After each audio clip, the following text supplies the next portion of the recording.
Sejam muito bem-vindos ao Pode Ser Mega, o podcast da Mega Leios. Aqui você encontra conteúdo de empreendedorismo, tecnologia, novos negócios e muito mais. Olá pessoal, sejam muito bem-vindos ao Pode Ser Mega, o podcast especial da Mega Leios, onde nós falamos aqui sobre empreendedorismo, tecnologia e inovação.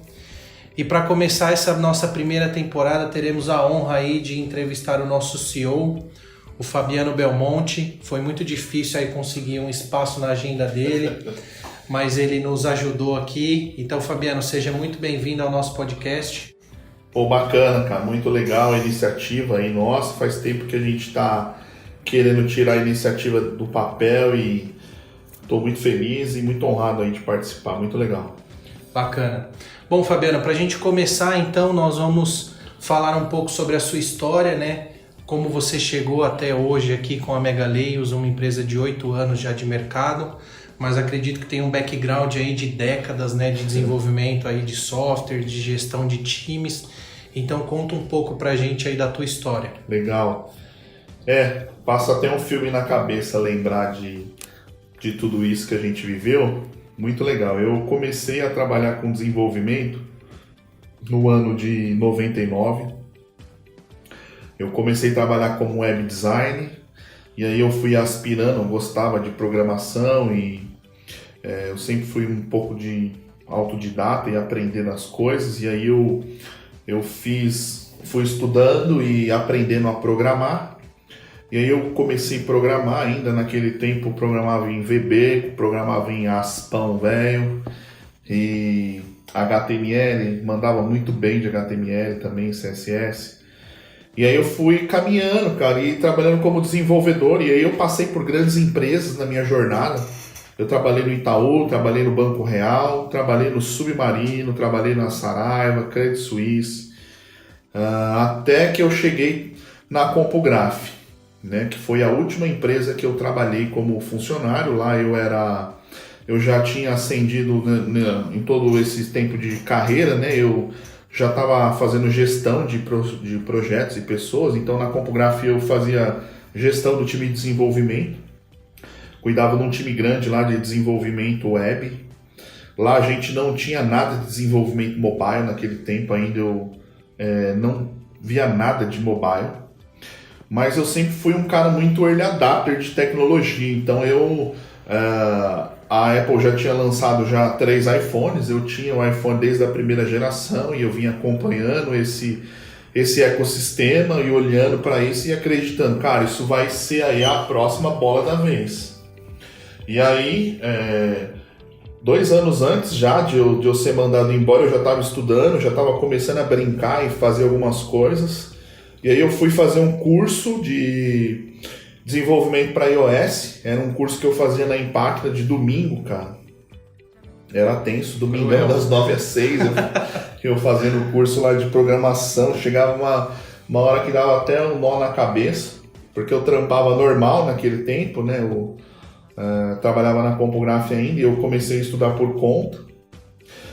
Eu sempre tive desejo de ter minha empresa, mas até então era uma coisa distante, assim, sabe? Não tava tipo, puta, vou estudar aqui e vou montar uma empresa de desenvolvimento mobile. Eu sempre tive esse desejo de ter uma empresa, mas até então não era assim, pô, vai acontecer agora.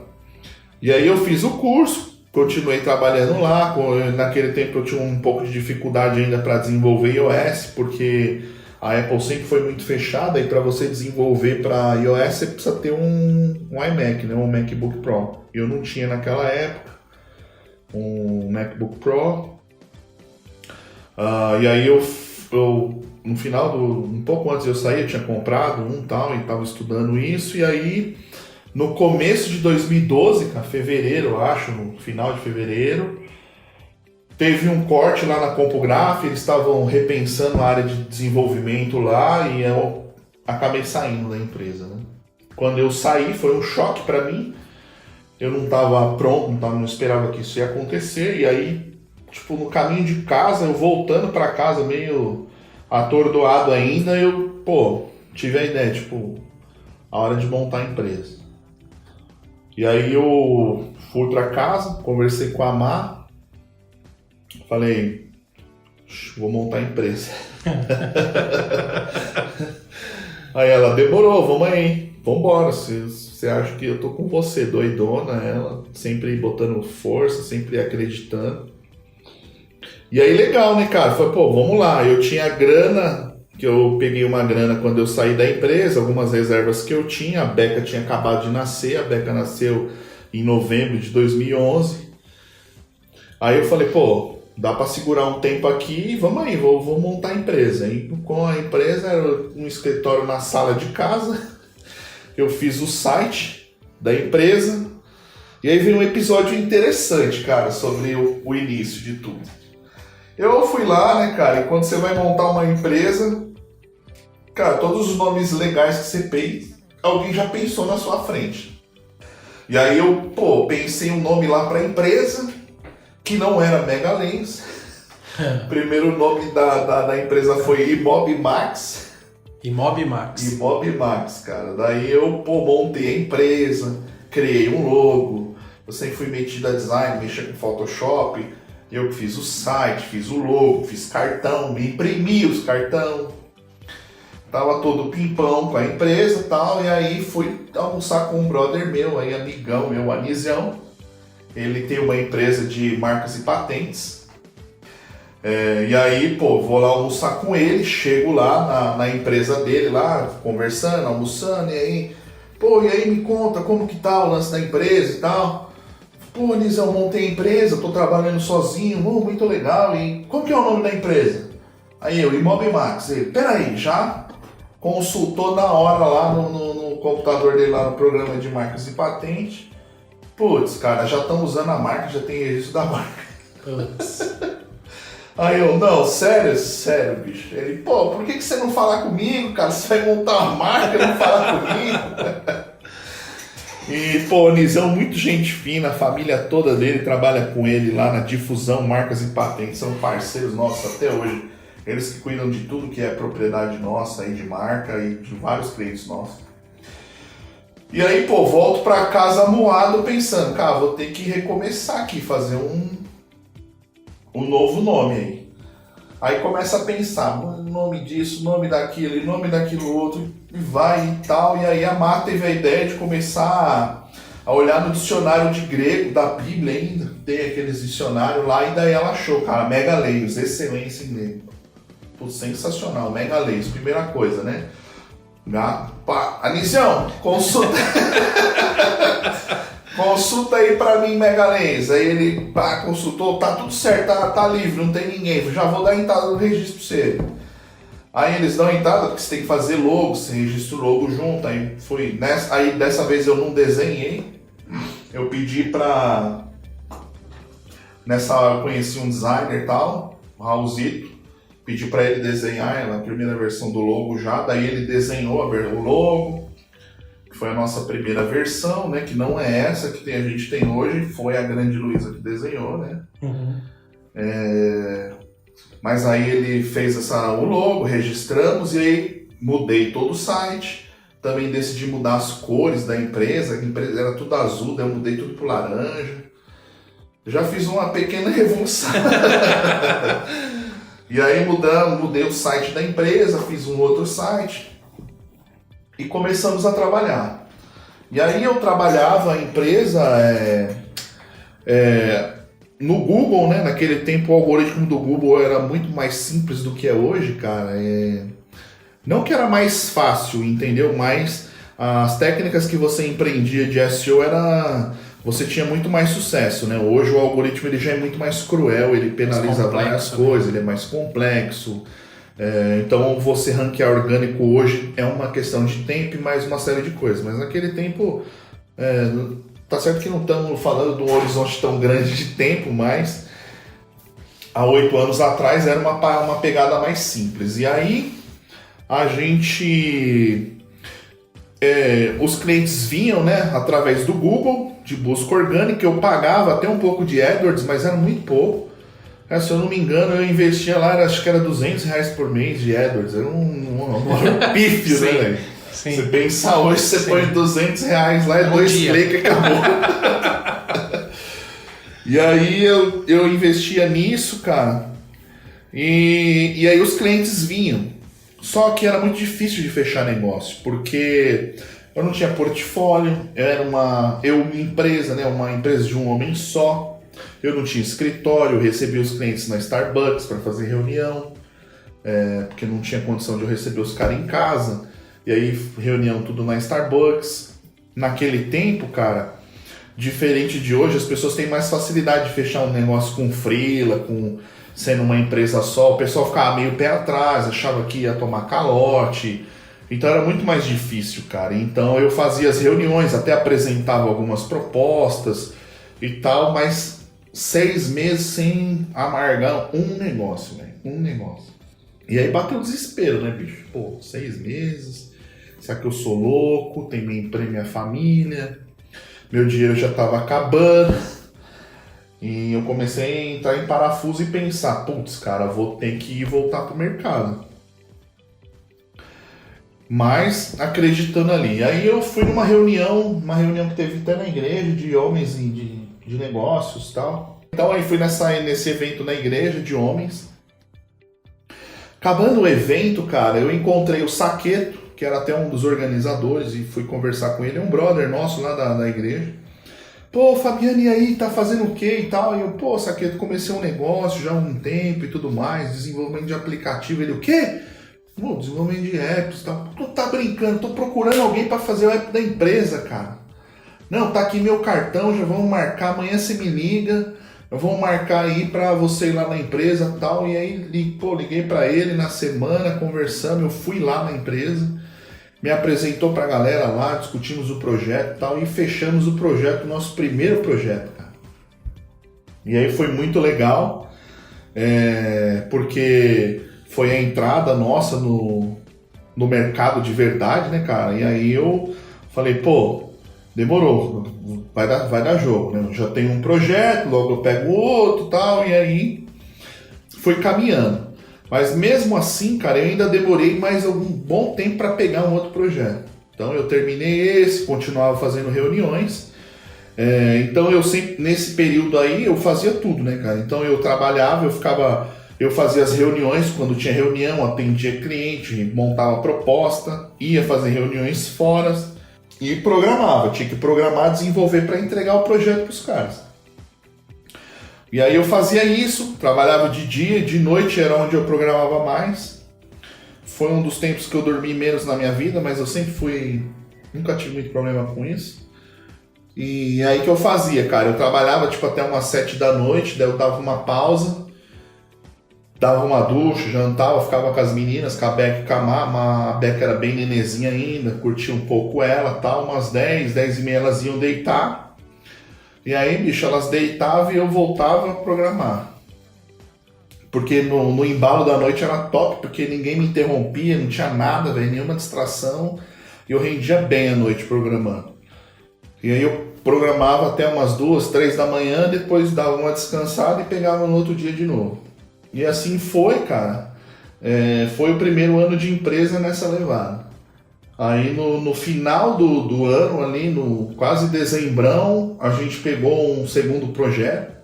E aí eu pensando, bicho, eu preciso sair daqui, cara. Preciso ir para um escritório, sabe? Porque se eu ficar assim eu vou me lascar, não vai dar certo. E aí eu trocando ideia com um brother meu, ele falou, pô, meu pai tá montando um escritório, um coworking. Não era tão comum coworking como é hoje, né, cara? Você tem coworking em cada esquina e tal, mas naquele tempo era uma coisa que tava iniciando ainda e tal. E ele, pô, meu pai tá montando um coworking na Paulista, um lugar bem legal. Então eu falei, pô, bom demais, vou lá, vou ver. E aí já peguei o contato com o pai dele, já liguei, marquei uma agenda na semana e vim ver aqui, isso no começo de 2012. É o coworking aqui no prédio ainda, onde é a Mega, era na sobreloja, é lá o espaço. E aí eu trouxe o escritório, na verdade vim trabalhar lá, né? Era sozinho ainda. Peguei uma única baia e eu trabalhava lá. E cara, foi a virada de chave assim pra gente, sabe? Foi o estalo assim, o que faltava, porque até aí eu já tinha um portfólio pequeno, mas já tinha algumas coisas para mostrar do que a gente tinha, do que eu, né, na verdade, tinha feito. Tinha uma estrutura, porque o cliente vinha falar com a gente, recebia ele no escritório grande, sala de reunião, menininha servindo café e tal, já não era uma coisa tão amadora. E aí eu comecei a fechar projetos, cara. O negócio começou a andar, ficou legal, ficou bacana. Eu acho que o network que o espaço proporciona, né? Mesmo lá no início, hoje ainda também é assim, mas o network ali ajuda, né? Fomentar negócios. Foi também, ajudou muito. Eu conheci muita gente lá, virava alguns projetos entre o pessoal do cowork, porque tinha gente que fazia de tudo ali, precisava de repente de algum projeto de tecnologia. E eu fiz alguns projetos ali. Nesse tempo eu conheci o Cana, Cristiano Canacheiro, que ele é o CEO da Golka hoje, né, antiga Canamob. A gente fez alguns projetos juntos também. O Cana sempre teve um relacionamento bom e ele pegava alguns projetos e naquele tempo ainda ele não tinha um time de dev. E aí a gente fazia o que a gente nasceu para fazer, cara, que era uma das coisas que eu sempre pensei. Empresas que precisam de demanda de tecnologia, mas não tem especificamente tecnologia mobile, mas não tem um time de mobile. E aí nós fizemos alguns projetos juntos, uns projetos bacanas, que a gente fez junto lá no começo, depois cada um seguiu o seu caminho, e a gente troca ideia até hoje, brother e tudo mais, mas cada um seguiu o seu caminho, e aí foi entrando projetos. Eu já não conseguia tocar tudo sozinho, porque estava muito pesado. Eu tinha que fazer vários projetos, ainda vender e atender cliente. Então eu estava virado no giraia, trabalhando demais. Eu pensei, cara, vou trazer alguém para me ajudar. Foi aí que eu trouxe o primeiro funcionário da Mega, né? O chapinha de identificação 01, que é o Vini. Naquele tempo o Vini veio trabalhar comigo meio que como um freela, ele trabalhava só de noite, trabalhava das 7 às 11. E eu ainda continuei bem atarefado porque eu fazia toda a parte de back-end e de admin de web. Naquele tempo a gente fazia tudo em ASP.NET, eu fazia tudo, velho. Fazia todo o admin, os APIs e o Vini fazia o mobile só. Nesse tempo também ele trouxe uma inovação legal, que foi a possibilidade da gente fazer apps híbridos. Né? Aí a gente estudou algumas plataformas e decidimos pelo Titanium, justamente pela preocupação com a qualidade da entrega. Nós sempre tivemos uma preocupação grande com a qualidade do que a gente vai entregar para os nossos clientes, sabe? De não entregar gato por lebre e tudo mais. Então o Titanium a gente escolheu ele porque naquela época ele era um gerador, né? A gente constrói uma vez, ele gera iOS e Android. E ele já gerava um app nativo depois, ele compilava um código nativo, não era um web app, alguma coisa encapsulada. A experiência era muito boa. E por que a gente começou a fazer apps híbridos? Por causa do custo. A gente atendia muito pequeno e médio e novos empreendedores, empresas que nasciam com a gente também. E o custo acabava sendo muito mais atrativo, né? Como é hoje. Chega de cerca a ser 30% mais barato um app híbrido. Então, isso daí também ajudou bastante a gente a fazer novos negócios. Então, o Vini construía os apps em Titanium e eu fazia a parte de API. E aí a gente seguiu trabalhando assim por um tempo. E aí as coisas foram engrenando, mais projetos foram vindo.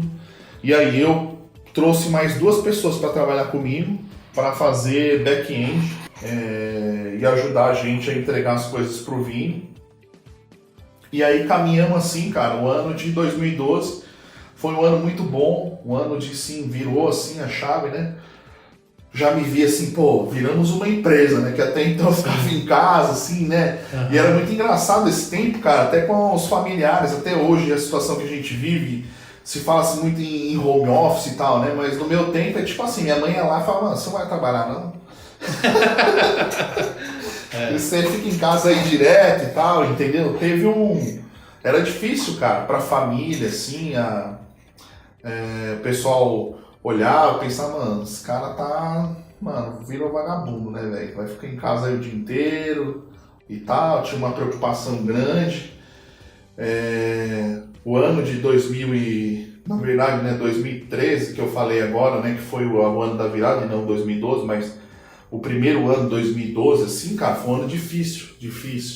Tinha toda a pressão da família, os projetos que não vendia, aquela questão de, pô, tem que sustentar e, cara, passa um ano, naquele tempo a gente morava de aluguel, tinha que pagar aluguel. Cara, foi um ano... E aí, em 2013, ver tudo isso acontecendo, sabe? Tendo projeto, precisando de gente, pô, contratando, fechei o ano com 3 funcionários lá. Pô, top. Cresceu 300%. Uma baita evolução. E aí, seguimos, cara. Seguimos, final de 2013 aí para 2014. Legal. E aí, só um dado importante para as pessoas entenderem essa linha do tempo, né? Que eu fui buscar. Em 2012, cara, nós começamos, nasceu o Google Drive, né? A gente hoje é acostumado e usa o Google Drive aí para um monte de coisa. O Google Drive nasceu em 2012. A Microsoft lançou o Outlook também, né? A Amazon lançou o Kindle. Então, assim, para a gente entender aí o que não tinha. Porque hoje tudo isso é normal pra gente, né? Mas na época não tinha, né? Como você falou, tava no iPhone 3 ainda, então esse mercado de mobile que a Apple revolucionou também estava nascendo. E a Amazon chegou no Brasil. E uma história legal que eu lembrei aqui com você contando tudo isso, principalmente da sua dificuldade inicial em fechar projetos aí, devido não ter um escritório, foi, se eu não me engano, em 2018, quando a gente fechou aí um dos maiores contratos da Megaleios numa Starbucks. Foi. E aí foi um momento para você ali que você reviveu, né? Porque, se eu não me engano, a tua primeira reunião foi nessa Starbucks lá do Shopping Morumbi e a pessoa, infelizmente, declinou do projeto ali. E depois, 6 anos depois, você fechou um dos contratos mais importantes da empresa, já tendo um escritório no mesmo local, né? Bem lembrado. Muito interessante essa história, né? No começo ali, cara, eu fazia as reuniões sempre na Starbucks e esse cliente, se ele trabalhava ou morava lá pro Morumbi, pediu para ser lá. Eu fui lá pra Starbucks lá do Morumbi, naquele tempo eu morava na Moca. Fui pra lá, chega lá, faz a reunião e tal, o cara entende, pô, é só você, não sei o que, dá aquela desanimada, beleza, vou dar uma pensada e aí já era, sumiu. E aí, em 2015 já, né, a gente já trabalhando já com escritório aqui e tal, o cliente pede para fazer a reunião lá na Starbucks, a gente vai para lá, troca uma ideia, faz um pitch lá e tal e fecha um contrato, que era um contrato grande, importante pra gente. Então tudo coisas que é muito interessante, até os itens que você citou, que hoje pra gente é muito normal. Naquele tempo a gente não tinha isso, né? E hoje é muito normal. A própria questão da Amazon, né? Eu uso a Amazon desde 2012, quando ela chegou, a gente já começou a usar a Amazon. Antes disso era muito difícil, porque a gente era um negócio de colocation, você tinha que ter um servidor em um lugar, era um negócio bem mais complicado, então as coisas vão avançando, né? E é interessante lembrar, porque depois de um tempo é tudo normal, né, cara? Mas a gente vê quanta pedra a gente já quebrou já. Muito interessante. E aí, Fabiano, muito legal toda essa trajetória inicial, né, da Megaleios aí, todos os seus desafios em 2012, toda essa guinada em 2013. E teve um momento também que você teve um sócio, né, em 2014, e foi um ano que eu acredito que foi os principais desafios aí. Foi um ano de dias de glória e dias de luta, né? E aí eu queria que você contasse um pouquinho disso. Foi, cara. Foi um ano difícil, um ano de 2014. No final de 2013 eu conheci o Daniel, que foi o meu sócio, né? Gente fina demais, a gente começou fazendo projeto junto, ele contratou a gente para fazer um projeto para ele, a gente foi fazendo, e ele também é um cara muito early adopter e um cara muito focado em tecnologia. Ele tem uma empresa de construção e tal, que faz umas obras muito top. E ele tinha o desejo de ter tecnologia ali, e ele contratou a gente para fazer algumas coisas. E aí a gente foi estreitando, e ele gostando bastante de tecnologia, a gente pensou em fundir ali e ele se tornar sócio da Mega.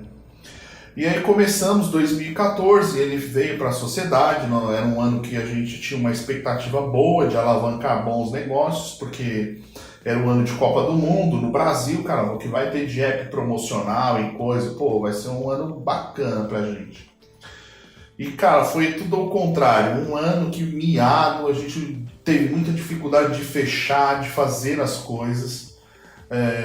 A empresa foi ruim demais, a empresa não conseguia se sustentar, a gente cresceu muito, a gente saiu de 3 para 9 funcionários. A gente fez alguns projetos muito bacanas, inclusive em parceria com ele também, uns projetos de monitoramento, cara, entramos em algumas coisas de integração de software e hardware, fizemos algumas coisas muito doidas também, mas vender que era bom, a gente não estava conseguindo vender nada, não estava engrenando nada, e aí foi um ano muito difícil, a gente acabou fechando o ano, teve que entregar o escritório, a gente entra para o escritório na Faria Lima, já um escritório nosso. Tivemos que entregar o escritório, tivemos que desfazer das coisas, entregar tudo, dispensar as pessoas. Nessa época o Dani saiu da sociedade também. E assim, cara, foi um tempo assim, muito bacana, eu sou muito agradecido ao Dani, a tudo que ele fez e a parceria que a gente teve enquanto a gente esteve junto. E aí depois disso foi muito difícil, cara, porque a gente chegou no começo de 2014, com toda essa virada, o Vini, que era até então ainda era freela, veio trabalhar full time com a gente, e aí a gente desceu, cara, foi para 9, de 3 para 9, de 9 voltando para 1, só o Vini e eu. Naquele tempo eu já não programava mais, mas aí eu voltei a programar de novo. A gente renegociou vários projetos que a gente tinha para entregar, alguns projetos que tinha ficado, sem time para fazer, eu e o Vini.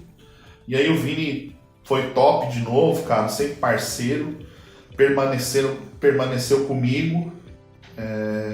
E aí eu voltei, não consegui voltar nem pro cowork nessa época, eu voltei para casa de novo, fiquei trabalhando de casa um bom tempo ainda, em 2014. Até o final de 2014 ali, a gente foi engatinhando de novo, entregando as coisas e fazendo outros contratos, as coisas começando a andar até começo de 2015, a gente começa a caminhar de novo e engrenar a situação de novo. E nessa época, hoje o Michael vem trabalhar com a gente, e o Vini vem estar com a gente até hoje, Vini, até a Nani também trabalha com a gente, toda a parte de conteúdo e mídia na Mega ela que cuida, são da família, já estão caminhando com a gente há muito tempo. E aí em 2015 eu consigo no meio, acho, de 2015 voltar para o cowork. A gente começa a estruturar novos projetos e pensar algumas formas, fazer algumas coisas diferentes, aprendemos algumas coisas e aí a empresa começa a crescer de novo. A gente volta para o cowork, começa a engrenar a situação de novo. No 2016, né, você vem trabalhar com a gente. Acho que no começo de 2016 você já vem para ajudar a gente no comercial. Até você ficou um tempo no marketing, depois você foi para o comercial e tal. E assim foi, cara. E aí fomos caminhando até chegarmos aqui. Muito bom. E aí hoje a empresa ela está bem estruturada, né? Eu queria que você falasse um pouco sobre o desafio de cultura, né, nos dias atuais.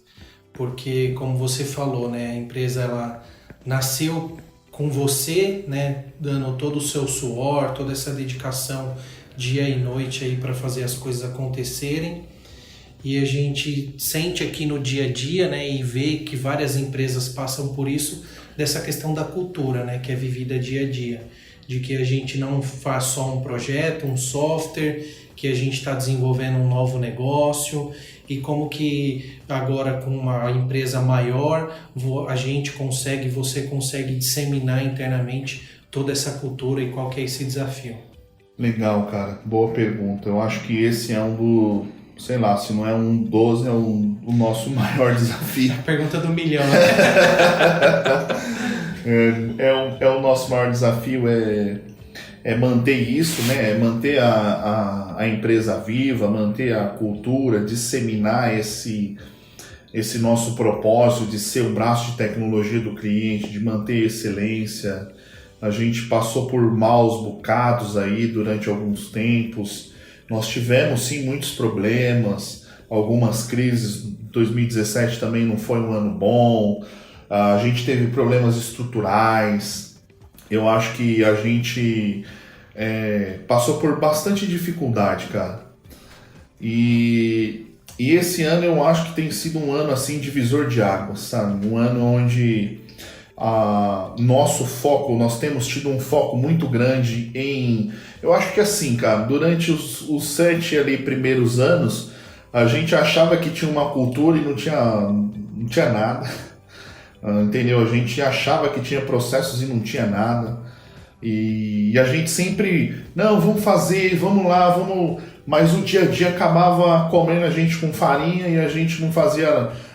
ia levando e, cara, os problemas se repetindo, ano após ano, projeto após projeto. E isso foi uma coisa que, no final do ano passado eu já estava muito inquieto com isso, pensando, cara, ou a gente resolve, muda, ou não vai dar certo, cara. A gente não vai conseguir avançar muito, não.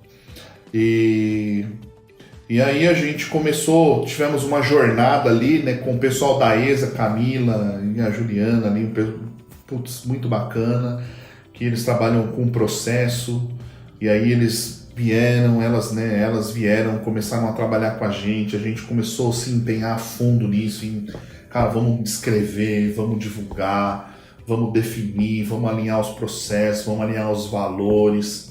E tudo isso fez muito bem pra gente. E aí a gente ainda está nesse processo, né, desde o final do ano passado. No começo do ano, né, eu passei um tempo no Vale do Silício, que foi muito bom também. Conheci muita gente, eu fiz alguns cursos lá. E abriu muito a minha cabeça, cara, respirar outros ares e conversar com outras pessoas e estar um pouco no meio daquele ecossistema. E eu voltei com toda a bagagem de lá e todo o processo que a gente já estava fazendo e a gente também avançou nos luzes, estruturamos várias coisas, mudamos software de gestão, mudamos a forma como a gente faz, mudamos a forma como a gente mudou de cabo a rabo o nosso processo, como o projeto entra, como ele é definido, como ele é acompanhado, como ele é testado, como ele é entregue e a gente conseguiu avançar assim, anos-luz, isso foi muito legal. E nós temos o desafio diário de manter a galera engajada, manter a cultura, né? Eu acho que todo esse processo que a gente fez e tudo que a gente passou no começo do ano foi crucial pra gente, com essa pegada aí, com tudo isso que a gente está vivendo de coronavírus, né, cara? Porque se a gente não tivesse essa estrutura, a gente, no dia 16 de março, começamos a trabalhar em home office, estamos até hoje, o dia que nós estamos gravando, né, que é o dia 4 de junho, todo mundo em home office, e a gente tem conseguido fazer as coisas acontecer, os projetos têm andado bacana, o pessoal, todo mundo envolvido, engajado, time sensacional. Infelizmente nós perdemos algumas pessoas no meio desse processo aqui, com muita dor, né? Uma das nossas metas, né, de não perder ninguém, mas essa situação não tem sido fácil pra gente. Mas a gente tem caminhado bem, a gente tem mudado bastante coisa e o nosso desafio hoje é enraizar e engajar cada vez mais esse processo e a nossa cultura com os nossos colaboradores. Muito bom. Vamos lá, eu vou contar uma historinha aqui para chegar na próxima pergunta aí para você, que é o seguinte. Só para o pessoal entender um pouco do que a gente faz aqui, né? Quem gosta de cozinhar e gosta de mexer com receitas, né? Como a minha esposa Débora adora cozinhar e cozinha muito bem.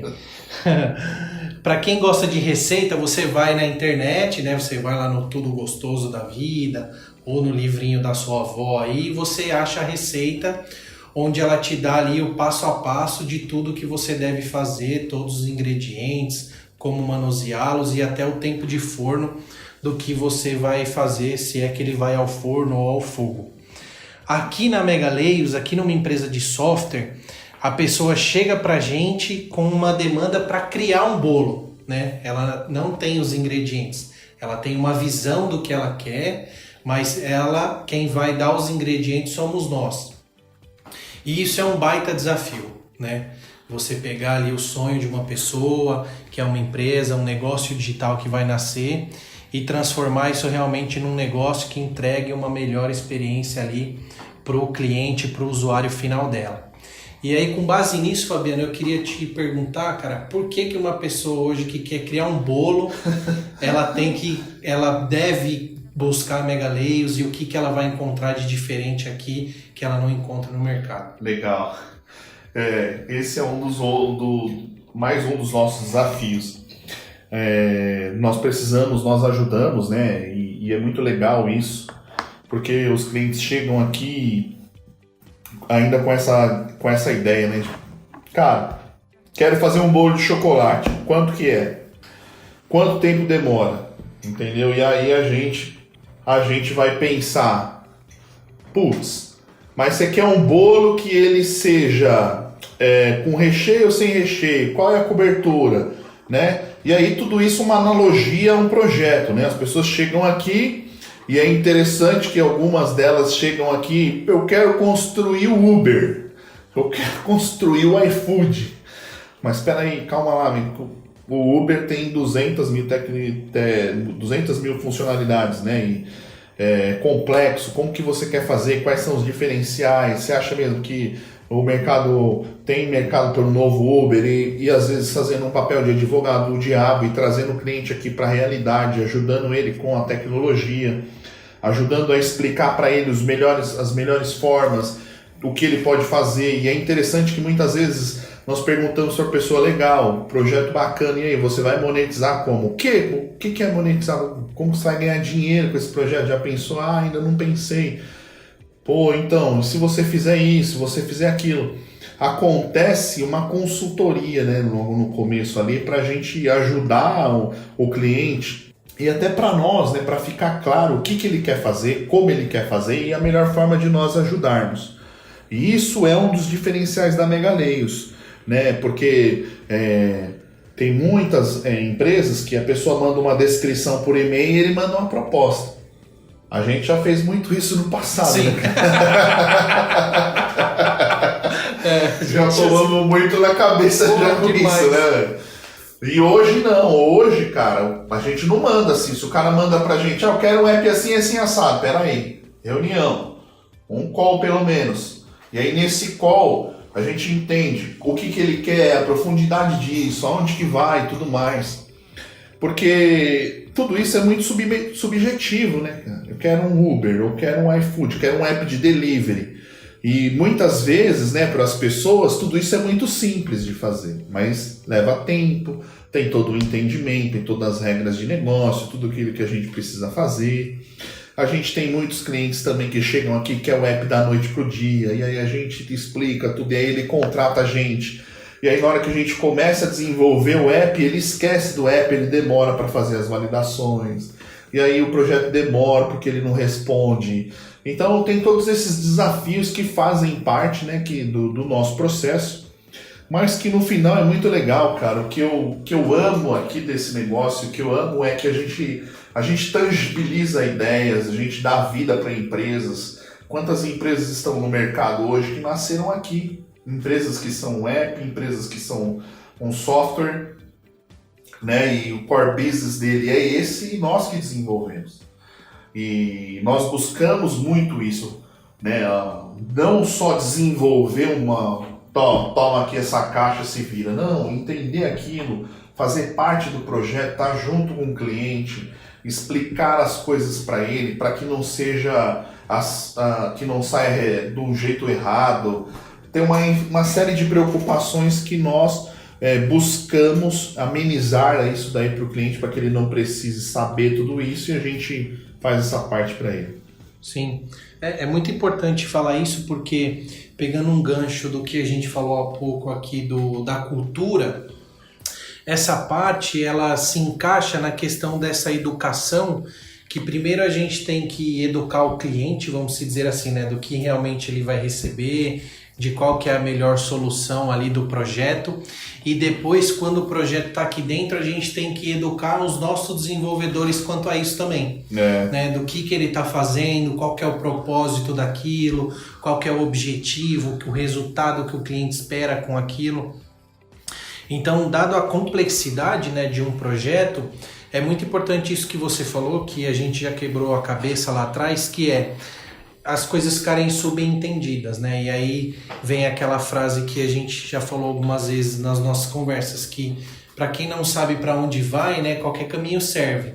Então, se você passa uma informação que para você pode ser óbvia, mas o outro lado não absorveu ela muito bem, ele vai te entregar o que ele entendeu.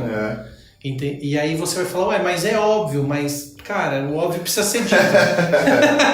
Se você não disser o que é óbvio, cara, não é óbvio que todo mundo, para entrar numa rua, tem que dar seta, mas nem todo mundo dá a seta, entendeu? É muito interessante isso, e assim, é legal isso, né? Às vezes a pessoa tá pensando aí, né? Tá escutando a gente aqui, pensando, mas o que isso tem a ver com a história? Tem muito a ver, porque isso mostra a evolução que a gente teve, porque a gente já fez projeto baseado no e-mail. Lá atrás, cara, não tinha muita coisa. A gente já fez projeto sem documentação nenhuma, entendeu? E aí a gente depois refez infinitas vezes esse projeto, porque a hora que vai validar com o cliente não é isso, não é aquilo, pô. Então, todo esse amadurecimento nos trouxe hoje a um nível de que a gente não faz proposta no e-mail. Entendeu? A gente não desenvolve o aplicativo sem documentação. A gente não faz layout sem validação. Então, toda a bagagem que a gente viveu nesses 8 anos veio nos aparelhando para fazer as coisas bem melhores que a gente faz hoje, né? Então, tudo isso tem história, né? Experiência, né? Não é uma coisa que vem do dia para a noite. É tempo de estrada. Então hoje nós temos uma série de cuidados e ainda assim não somos perfeitos, não. Não estou aqui falando que tá aqui a meca do desenvolvimento. Não, a gente ainda toma porrada, a gente ainda faz coisa errada, mas o nosso mindset, cara, é esse, é de crescimento, é de o que a gente pode melhorar, como que a gente pode fazer melhor, como que a gente pode entregar mais e cada dia mais moldando aí os nossos processos e as nossas ações para fazer sempre o melhor. Muito bom. Bom, hoje, né, como a gente já falou aqui anteriormente, nós estamos vivendo aqui um período de quarentena, né? Todo mundo isolado aqui.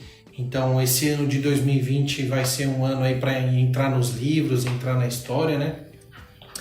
E aí, cara, eu queria que você aí, como um cara visionário de mercado aí, muitos anos, falasse um pouquinho de como você vê esse mercado de mobile, de tecnologia. Legal. Aí, né, nos próximos meses ou nos próximos anos, onde nesse período que a gente tá todo mundo olhando para delivery, tá todo mundo olhando para telemedicina, enfim, para tudo que a pessoa consiga fazer em casa. Mas depois disso, como todo mundo vem falando, vai haver um novo normal, né? Então, o que esse novo normal vai trazer aí, ainda mais pensando que depois desse período vai estar, obviamente, as pessoas que passarem por isso com um instinto de sobrevivência, né? Então, esse instinto de sobrevivência pode armar alguns gatilhos na pessoa ali de querer curtir mais, de querer aproveitar algumas coisas mais do que ela fazia antes. Legal. Muito, muito bacana. Cara, eu odeio essa palavra novo normal porque virou modinha isso daí, cara. E assim, há 2 anos atrás, exatamente 2 anos atrás, eu sou mentor Sebrae, dou palestras no Sebrae, dou palestra na feira do Sebrae. E eu dei uma palestra lá na feira do Sebrae no AMB. Se eu não me engano, até você estava comigo nesse evento. Eu falei durante 7 horas seguidas, cara. Saía uma turma, entrava outra lá para ouvir minha palestra. E o título da minha palestra era A Terceira Grande Mudança, onde eu falava sobre a tecnologia mobile, a importância de estar no mobile. E muito além do mobile, né?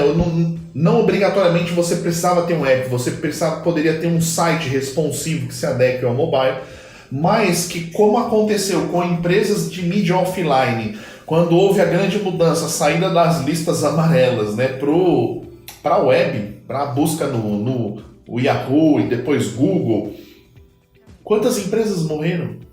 Há 2 anos atrás eu falava sobre isso, e muitas empresas não deram importância para mobile, não deram importância nenhuma para e-commerce, cara. E a guerra do e-commerce já faz tempo.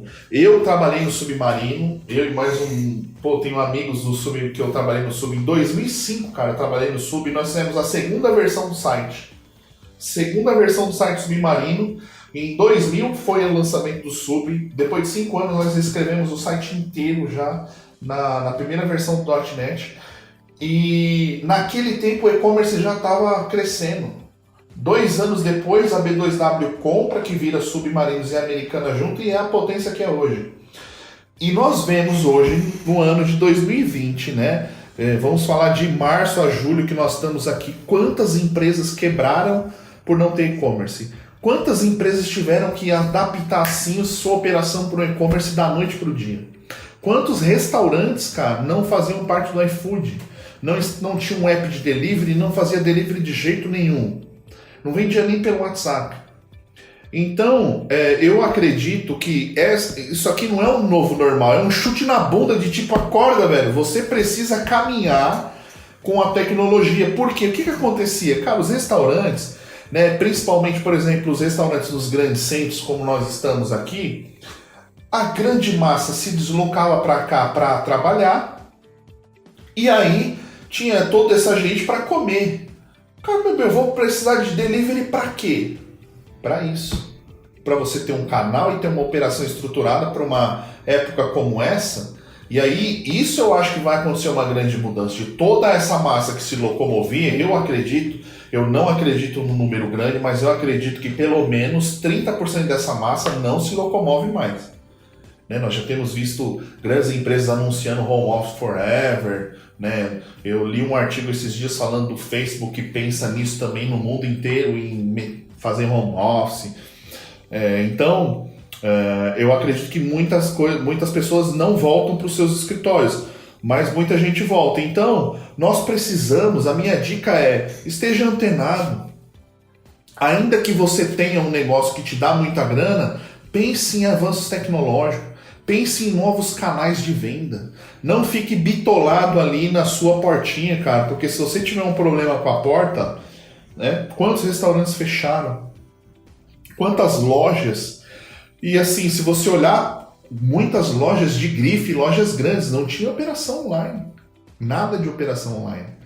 Né? Então, isso daí veio para dar uma chacoalhada. E a mudar o nosso comportamento, a quebrar vários paradigmas, como o paradigma do trabalho em casa, o paradigma da compra na internet, o paradigma de não ir na agência bancária. Quantas pessoas, cara, até a pandemia fazia questão de ir no banco todo mês pagar as contas, né? Nós tínhamos um caso aí que nós conhecemos que religiosamente lá todos os meses tinha que ir no banco pagar as contas. Às vezes eu passo na frente da lotérica, tem uma fila gigante, eu fico perguntando, o que essa gente está fazendo ali, cara? Vai ficar milionário, né?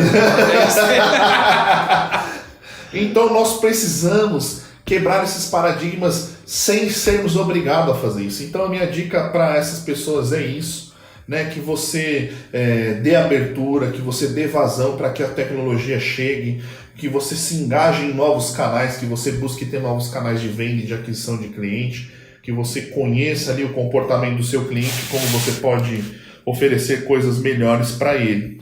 Muito bom. Fabiano, vamos encerrar daqui a pouco. Eu tenho só uma última pergunta aqui.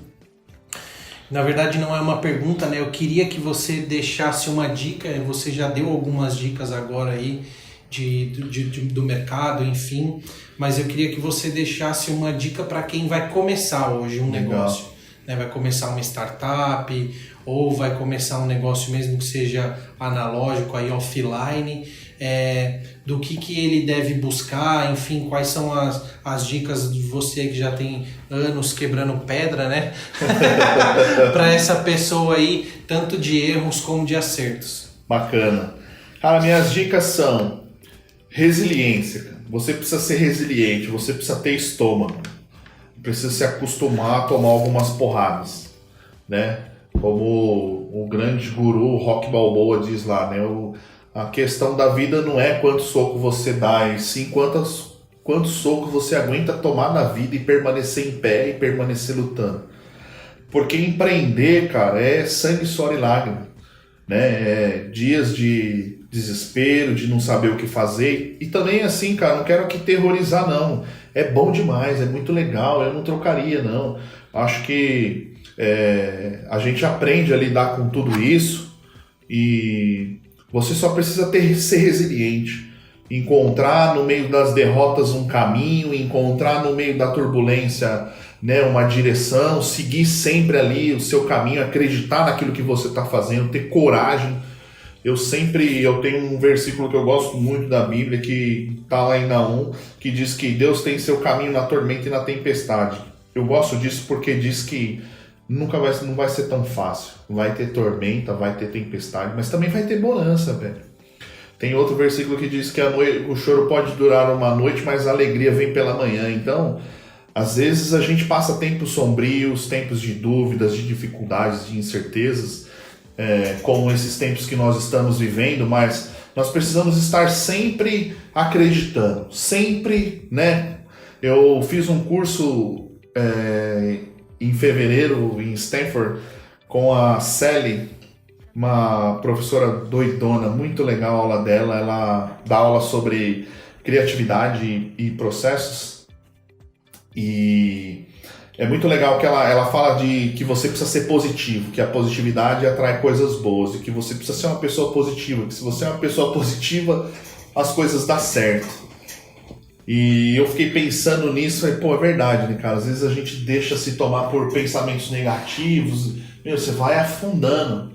Então, seja positivo, ainda que não tá tudo legal, ainda que não é do jeito que você quer, ainda que as coisas não aconteceram, seja positivo, acredite, siga em frente, tenha coragem, busque conhecimento, não pare.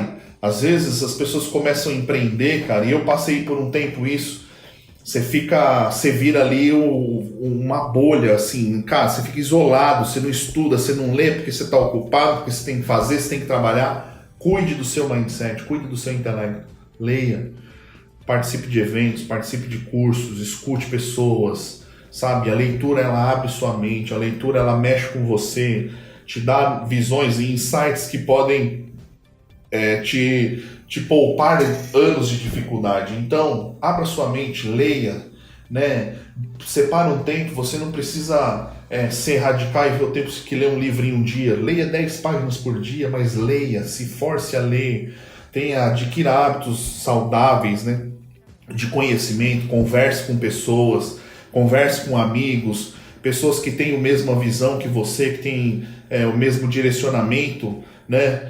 E, cara, uma dica, uma coisa que eu tenho pensado muito, que eu gostaria de dizer para você: não fique se comparando com ninguém.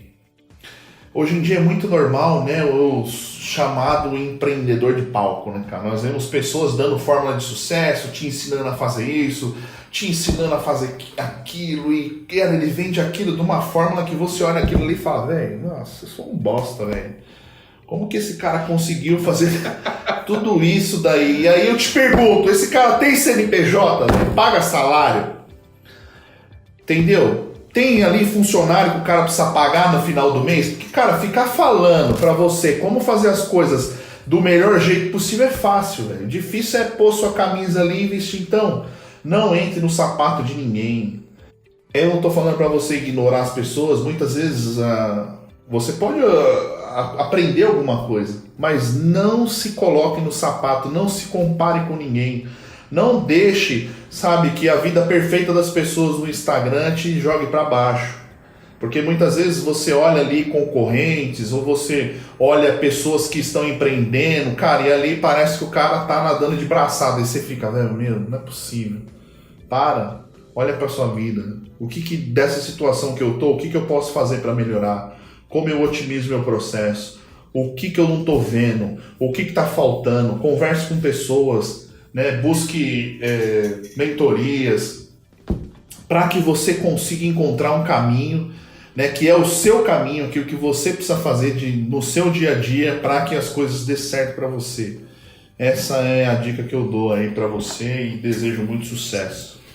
Fabiano, muito obrigado, cara, por todos esses ensinamentos, por esse bate-papo de hoje. Bom. Eu quero que você deixe aí as suas redes sociais para as pessoas conhecerem um pouco mais aí do teu trabalho e de tudo que você compartilha por lá. Fechado. Fabiano Belmonte no LinkedIn, Instagram e Facebook, você me encontra lá. E precisar bater um papo, pode me adicionar, pode me chamar, me mandar inbox. O que eu puder ajudar, estou à disposição. Legal. Pessoal, muito obrigado por ficarem com a gente até agora. Se você gostou do nosso podcast, aí assine esse canal, esteja sempre antenado aí que semanalmente nós vamos trazer um convidado especial aqui para contar uma história bacana. E nos vemos até a semana que vem. Um abraço. Um abraço, pessoal. Valeu. Você ouviu mais um Pode Ser Mega, o podcast da Mega Leios. Indique para seus amigos este podcast. Toda semana um novo episódio com uma história diferente para você. Temos um blog especializado em tecnologia e negócios. Para saber mais, siga @megaleios nas redes sociais. A edição deste episódio foi da Hattrick Produções. Até semana que vem!